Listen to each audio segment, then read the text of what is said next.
এই গরুটার নাম রাখা আছে প্রেসিডেন্ট। ওর জন্মের পর থেকে নবাবী একটু ভাব ওর ভিতরে।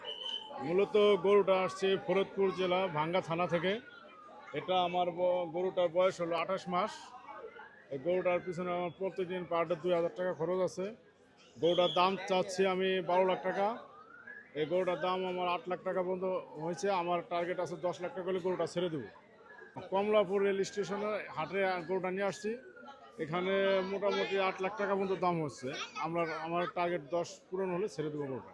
মানে পরিবেশের ভিতরে যদি বৃষ্টি না হতো তাহলে হাতটা আর একটু ভালো জমজমাট হতো। বৃষ্টির কারণে অনেকটা একটু নিয়ন্ত্রণের বাইরে চলে গেছে। যেমন একটা গরু কিনে মানুষ ঠিকমতো হাঁটায় নিতে পারতেছে না, গরু টান দিয়ে ফেলাই দিতেছে। অনেক আর আতঙ্কের পাড়াছে অনেক লোকজন। এই গরুটার নাম রাখা আছে প্রেসিডেন্ট। ওর জন্মের পর থেকে নবাবী একটু ভাব ওর ভিতরে। খাবার ও খাবে, ওর পর মন মতো খাবে, খাবার শেষ হইলে পরে সরাই থুবে। এই কারণে ওর নাম দেওয়া হলো প্রেসিডেন্ট। এটা মন খারাপ করার কিছু না, কারণ এটা লালন পালন করছি। যতদিন আমার ছিল ততদিন থাকবে। এটা কোরবানি, আল্লাহর রাস্তায় কোরবানি দিবে। এটা আমার জন্য মনে হয় আমি ভালো।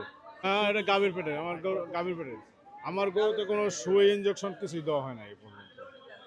কারণ আমি গরু যদি বিক্রি নাও করতে পারি আমার সমস্যা নেই, আমি দরকার আরও 1 বছর পারবো।